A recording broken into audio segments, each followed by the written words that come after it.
Welcome back after the break. और अब एक बहुत ही डिस्टर्बिंग और अलार्मिंग सी सिचुएशन है और एक न्यूज़ है, हमारे पास बहुत सी रिपोर्ट्स आई हैं, वो आज आपके साथ डिस्कस करने जा रही हैं, जिसमें ये बताया गया है कि औरतों का कत्ल किया जा रहा है।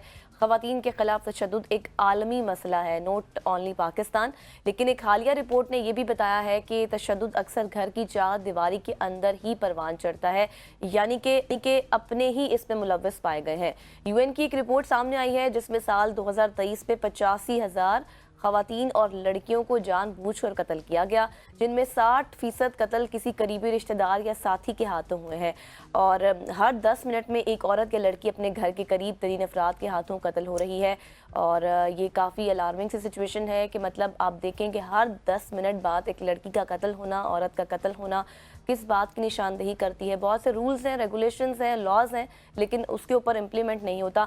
इससे मुतल्लिक आज हमारे साथ मौजूद है मारवी आवान, जिनसे इस मसले की वजूहात और असरात और हल पर बात करेंगे। एक्टिविस्ट है मारवी, वेलकम टू सुबह की सोच। सबसे पहले तो आपसे यही जानना चाहेंगे, ये जो अब रिपोर्ट आई है, इससे पहले भी इस तरह की रिपोर्ट्स थी, लेकिन इस रिपोर्ट ने तो मतलब बहुत ज़्यादा एक डिस्टर्ब कर दिया है। सुनकर तो हम बहुत हैरान हो रहे हैं। ज़्यादा डिस्टर्ब हम तब होंगे ये जान के कि अब तक जो असल में है वो सामने आई ही नहीं है। हम्म। क्योंकि बहुत सारे ऐसे केसेस भी ख़वातीन के होते हैं जिसमें उसको खुदकुशी का रंग दे दिया जाता है।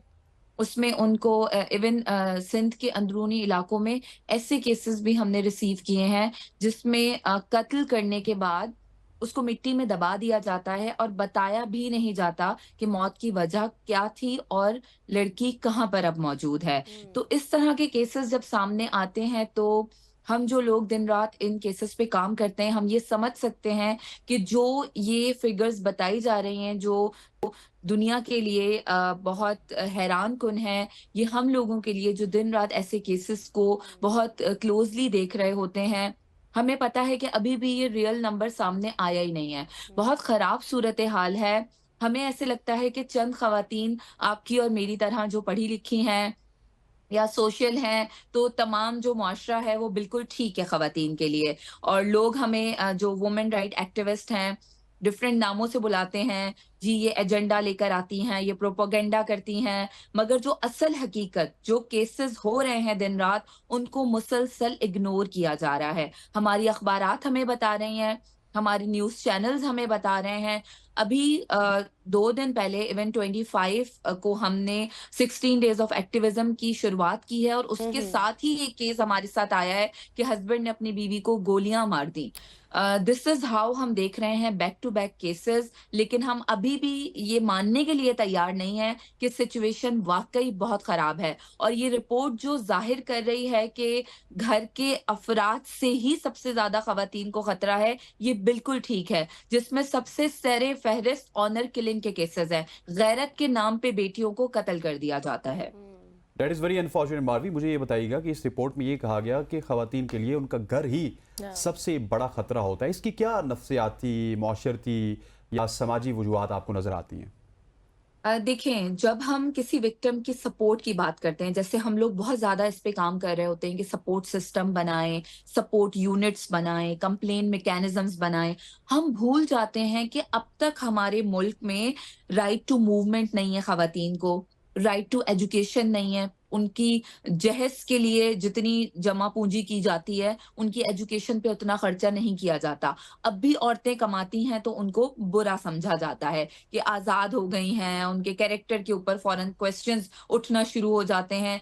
अब भी हम उसी सोच के साथ रह रहे हैं इस डिजिटल आर्टिफ़िशियल इंटेलिजेंट वर्ल्ड के अंदर still we are living behind, जहाँ पे ख़वातीन की तरक्की को, उनके आगे बढ़ने को बुरा ही समझा जाता है। और यहाँ पर मैं आपको बताऊँ कि जहाँ राइट टू मूवमेंट नहीं है, हम कहते हैं जी ये कंप्लेन नंबर्स हैं। एक खातून को इजाज़त नहीं है मोबाइल इस्तेमाल करने की, वो कैसे फ़ोन करेंगी? वो मदद के लिए कैसे पुकारेंगी? और घर के अंदर अगर घर के अफ़राद जो कि एक हम प्रोटेक्टेड, आप और मैं भी अपने घर के अंदर अगर आज वल्नरेबल हो जाएँ, तो हमारा जो है जान को कितना खतरा होगा, उसकी सिवियरिटी क्या होगी, मैं और आप सोच सकते हैं। क्योंकि अगर घर में रहने वाले लोग ही आपकी जान के दुश्मन बन जाएं, आपके ऊपर गैरत के इल्जामात लगाएं, आपको किसी भी वजह से गुस्सा आने की सूरत में आपको इस तरह जो है धक्का दिया जाए या मार दिया जाए और उसको बाद में हादसे की सूरत देने की कोशिश की जाए, या आपको ज़हनी तौर पे इतना टॉर्चर किया जाए कि आप खुद पंखों से लटक जाएँ या हम्म। अपने आप को मारने की कोशिश करें, तो वो भी एक ज़हनी तशद्दुद की वजह से कत्ल की सूरत होती है। तो बहुत सारी ऐसी वजूहात हैं, जो अगर घर के अंदर आपको आपको खतरा है, तो आप हेल्प बहुत मुश्किल से ले सकते हैं, क्योंकि घर में आपके मुहाफ़िज़ होते हैं। घर में वो लोग होते हैं आप जिन पे आपको सबसे ज़्यादा ट्रस्ट होता है। मुझे कत्ल के साथ-साथ उन केसेस पर भी बहुत अफ़सोस होता है, जब जिनसी ज़्यादती का शिकार बच्चियाँ घर के अंदर अपने ही करीबी रिश्तों से होती हैं। एग्जैक्टली मारवी, अब आपने बात की कि इसकी मेन जो वजूहत हैं वो इलिटरेसी रेट बहुत ज़्यादा है, जहालत बहुत ज़्यादा है, शऊर नहीं है, अवेयरनेस नहीं है। एक तो मुझे ये बताएं कि या अवेयरनेस के हवाले से क्या कुछ इकदाम किए जा सकते हैं, क्योंकि कानून तो मौजूद है लेकिन इम्प्लीमेंट उसके ऊपर नहीं होता। और दूसरी बड़ी बात ये कि अभी कुछ दिन पहले हमने एक स्टोरी शेयर की थी जिसमें आप ये देखें कि सास ने ही जो है वो अपनी बहू को उसके टुकड़े टुकड़े कर दिए जी, थे। और बहुत बुरे मतलब तरीके इस से। तरह के वाकयात भी हम देख रहे हैं जिससे इंसानियत खुद शर्मा जाती है। बिल्कुल ऐसा ही है। ये जिस तरह के वाक़यात हो रहे हैं, इसमें अब हम जो एक कहते हैं ना कि हम के कोई मेल की तरफ से ही कत्ल हो रहे हैं, तो इस वाक़ये ने जिसका आपने अभी ज़िक्र किया है, उसने ये हमें बता दिया है कि ये जो तमाम जो इलनेस है या ये जो तमाम हैवानियत है, इसको मैं हैवानियत कहूँगी, इलनेस बहुत छोटा लफ्ज़ हो जाएगा। ये जो एग्जैक्टली। हैवानियत है, ये एक सोच से अटैच्ड है, और ये सोच है जो कि वायलेंस और जान लेने पे मजबूर कर रही है। और ये पैट्रियार्की सिर्फ मर्दों से एसोसिएट नहीं है, ये पैट्रियार्की बहुत सारी ख़वातीन से भी एसोसिएट है, क्योंकि वो इस पैट्रियार्टिकल सोच को, इस मिसोजिनस सोच को, जो कि ख़वातीन के वजूद से नफ़रत करते हैं और उसको छोटी-सी बात पे राइट टू लाइफ उनका, जो कि फंडामेंटल राइट है, कॉन्स्टिट्यूशन ऑफ पाकिस्तान दे रहा है, छीनने की कोशिश करते हैं। आपने मुझसे सवाल किया कि हम इसकी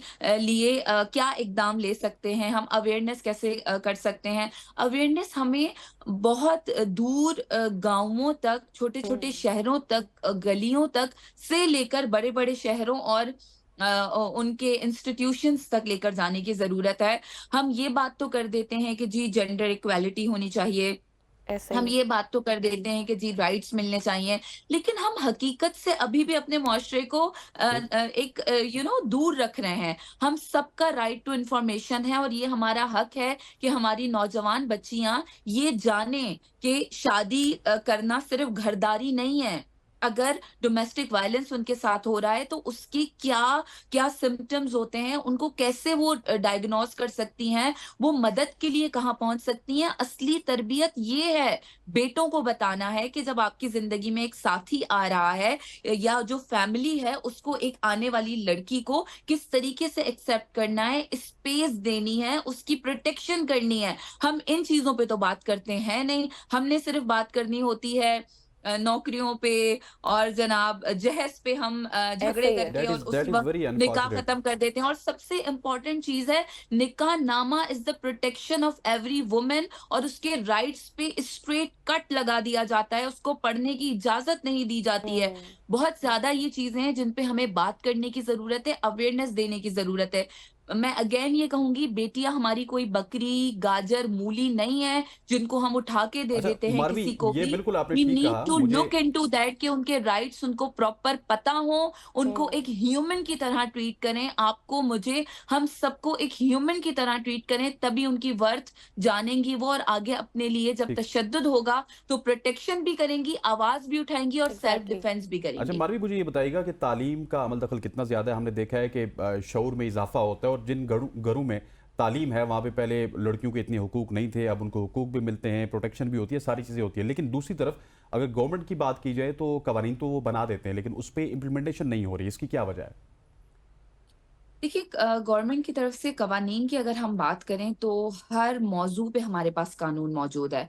हमारे पास घरेलू तशद्दुद का कानून मौजूद है, हमारे पास छोटी उम्र की शादियों की रोकथाम का कानून मौजूद है, हमारे पास हैरेसमेंट का कानून मौजूद है, प्रोटेक्शन का कानून मौजूद है, हर चीज़ का कानून मौजूद है। लेकिन उसकी इम्प्लीमेंटेशन इसलिए नहीं हो रही है क्योंकि लॉ एनफोर्समेंट एजेंसीज में अगर अभी भी आप किसी थाने में जाके इंटरव्यू करेंगे कि जनाब इस चीज के लिए आप ये कानून बताइए, स्पेशली प्रो वुमेन लॉस का, तो आपको एक लैकिंग नजर आएगी, आपको वो इंटरेस्ट नहीं नजर आएगा, आपको उस तरह नहीं पता चलेगा। तो ये जो एफआईआर्स भी कटती हैं केसेस से एसोसिएटेड, उसमें सही सेक्शंस नहीं लगने की वजह से भी काफी सारे केसेस में इंसाफ सही तरीके से नहीं सर्व हो पाता। और जब हम आम आवाम की बात करते हैं तो आपको करिकुलम में कहीं ये चीजें नजर नहीं आएंगी, कहीं पर भी आपको खवातीन और बच्चों के कवानीन के बारे में बात आम यूनिवर्सिटीज में या हाई स्कूल्स में नहीं नजर आएगी, कॉलेजेस में नहीं नजर आएगी। आपको कॉन्स्टिट्यूशन ऑफ पाकिस्तान के अंदर जो हमारे फंडामेंटल राइट्स हैं उनके बारे में बहुत कम लोगों को जानकारी है। मैं खुद इसकी ट्रेनर हूँ, मैं ट्रेनिंग करवाने से पहले कुछ सवालात करती हूँ ये अंदाजा लगाने के लिए कि कितना लोगों को मालूम है, और हमेशा बहुत कम हाथ ऊपर उठते हैं, हमेशा बहुत कम लोग इसमें हिस्सा लेके बता पाते हैं कि जी हमें पहले से मालूम था। तो अभी भी बहुत ज्यादा हमें अवेयरनेस देने की जरूरत है, और अवेयरनेस के साथ साथ करेज, क्योंकि अभी जो स्टडी हम देख रहे हैं केसेस में जो पढ़ी लिखी खवातीन है, जो एजुकेटेड है, उनके साथ भी वायलेंस हो रहा है और वो अपने आप को प्रोटेक्ट नहीं कर पा रही हैं। दैट मीन्स हमें उनको वो करेज देने की जरूरत है, क्योंकि हम ये देखते हैं कि विक्टिम ब्लेमिंग एसोसिएट है, यानी बेटी को, लड़की को ये बताया जाता है अगर तुमने कंप्लेन की तो तुमने पूरे खानदान की बेइज्जती करवा दी, ऐसे ही है। नाक कटवा दी। थाने लड़कियों के लिए नहीं होते, थाने कचहरियां औरतों के लिए नहीं होती। Just stop it. इन जो टैबूस को, ये जो एसोसिएट है, इनको हमें अब खत्म करने की जरूरत ये है। वी टैबूज अब नीड टू खत्म करने स्टैंड अप होंगे अगेंस्ट क्योंकि दैट। जो अदालतें हैं उनके चक्कर काटने के लिए औरत नहीं है, औरत के बहुत से रूप होते हैं। Thank you so much Malvi बिल्कुल, अवान अब हमारे साथ हमें ये मौजूद चीज थी। करनी मालवी, पड़ेगी चूंकि हमारे पास बिकॉज वक्त कम है, इसके ऊपर हम एक अलग से सेगमेंट करके इन डिटेल डिस्कशन भी करेंगे। आपने बताया कि क्या कुछ होना, क्या इकदाम होने चाहिए। इसमें एक बड़ा एस्पेक्ट हसनैन ये भी है कि हुकूमत से भी जवाब तलबी होनी चाहिए कि आप कानून तो बना देते हैं लेकिन उनकी इम्प्लीमेंटेशन उस तरह से नहीं होती, और फंडिंग का भी एक एस्पेक्ट है। ये तमाम तर चीज़ें हमने डिस्कस की हैं, चूंकि हमारे पास वक्त कम है। अब हम यहाँ पर लेंगे एक ब्रेक, और ब्रेक के बाद डिस्कस करेंगे क्रिकेट के हवाले से, जिसमें हसनैन बहुत ज़्यादा जो है वो एक्सपर्ट हैं और खुशी से उस सेगमेंट को करते हैं। Will be right back soon.